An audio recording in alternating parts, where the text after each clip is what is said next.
Alright, so we're out today with the MC1 by Mossberg. I'm going to do the full mag plus one, starting out with the one round. Clear mags make it easy to tell which one is which. It's kind of nice. Have a piece of steel out there at about 22 yards, give or take a little bit. Let's see how this thing runs.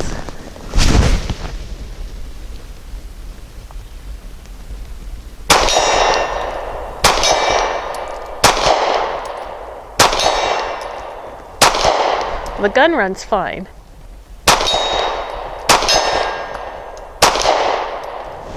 I need some more practice.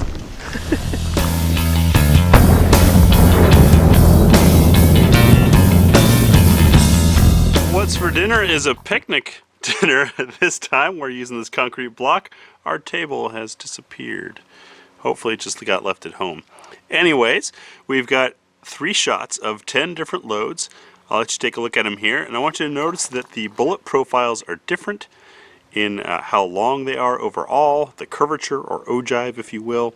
We also have some steel case, some brass case, some nickel-plated brass, all kinds of fanciness, and a big range of weights. We're looking to see, does the gun pick up from slide lock?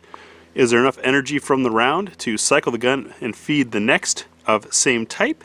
And then a third round is a bonus, after which we want to see, does it lock the slide back? We only need 3 rounds to do this test.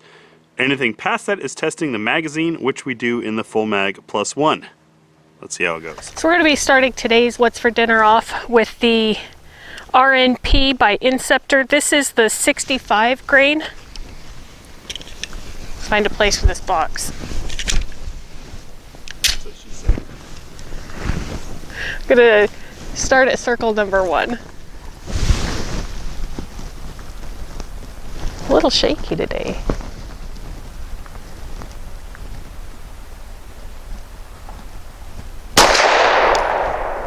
And throwing rounds.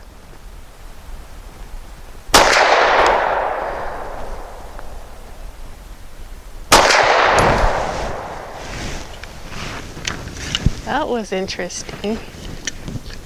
Alright, so we're going to try those again, because trying to hold this box between my knees while I shoot is not a good idea. I'm going to shoot at the same circle, see if I can't get a little bit better results. Feels better already.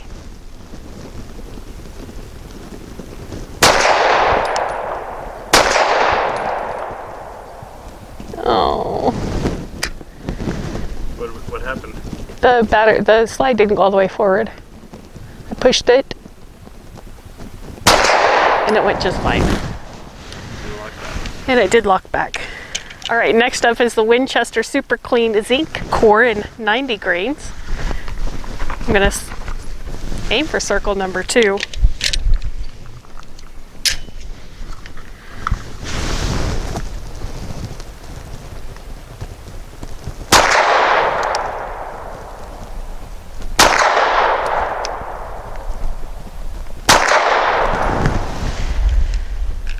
Not sure what's going on, but I'll fix it.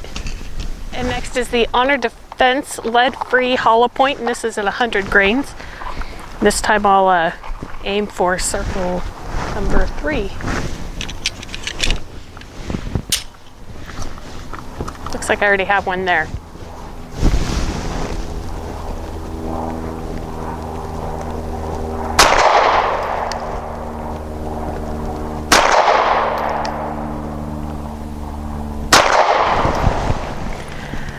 That was more pleasant stuff to shoot, much smoother action. Grouped a lot tighter. Yeah. All right, on circle number 4, I'm going to try to put these Norma monolithic hollow points. These are 108 grain.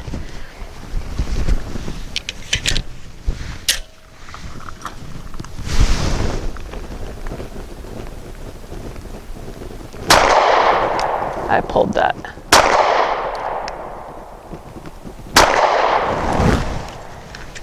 Much snappier. Camera. There we go. And for circle 5, we've got the steel case silver bear that are zinc plated. see how it goes. 115 grain. I have a feeling even though it's not a super heavy grain, it's going to be snappy.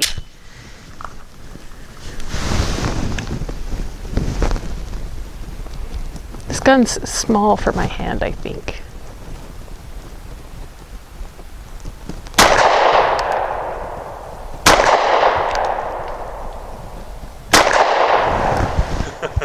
Looks a little jarring from here.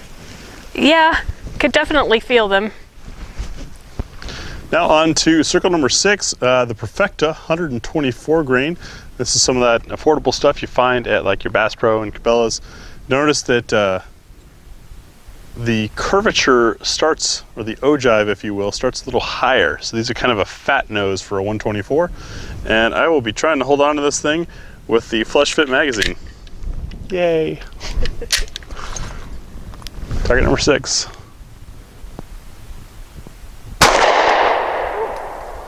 Snappy. I caught one.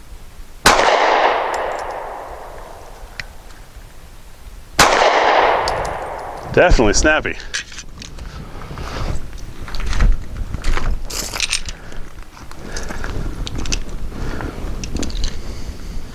Target number 7, we've got the Steel Match Hap, 125 grain, which is a hollow point in a lacquered steel case by Hornady.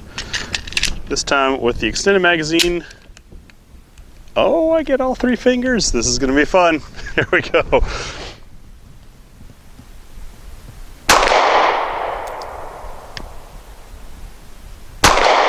I jerked that one.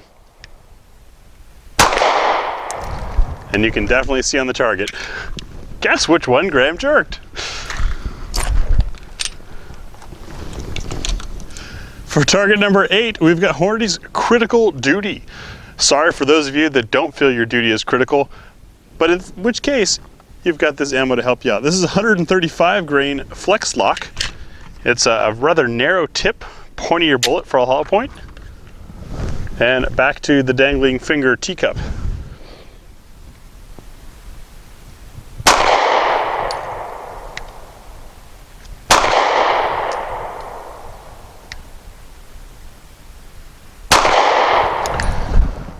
Nice solid push of a recoil on that one.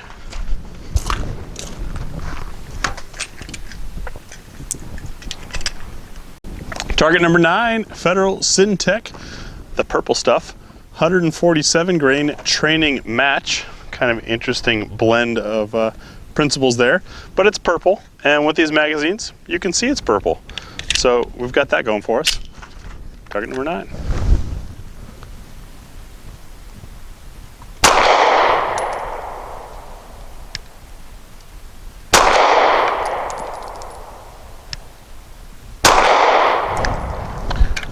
It grouped well. Grouped really well. Going even slower, even heavier, the PPU Subsonic 158 grain. It's a big old fat bullet, but generally pleasant to shoot. So pleasant, I'm chancing the dangling finger mag. Target number 10.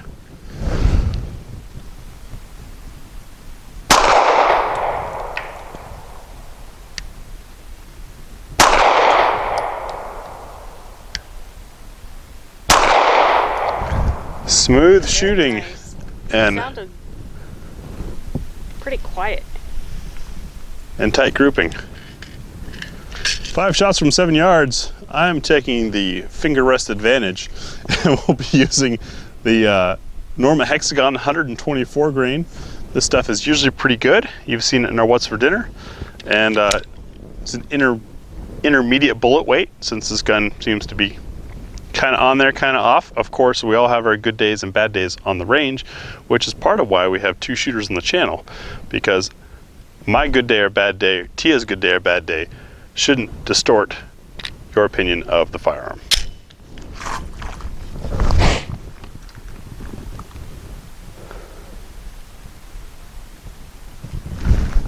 That safety certainly works.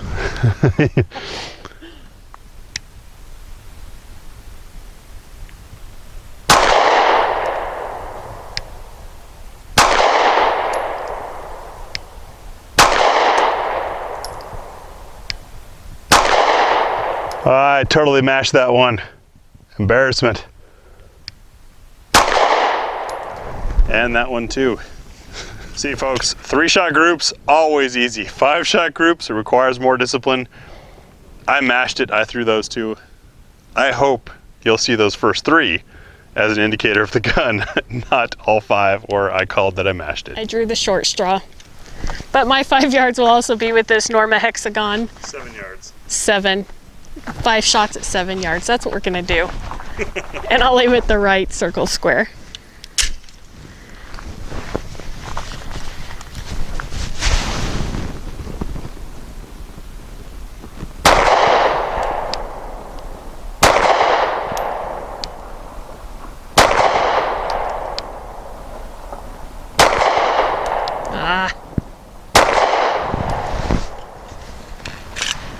I think I'm warming up a little bit. So this little gun has a nice little safety lever right here. What we want to know is how feasible is it to maneuver that safety with your fingers from a low ready position. So I've loaded one in the chamber and I'm on safe, and I'm going to shoot at the larger targets from a low ready position. 2 shots up, safety off, and then down, safety on.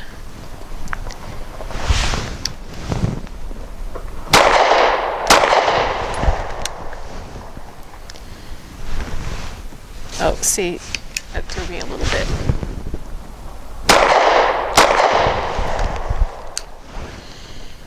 It's a little bit different because it's just a wedge.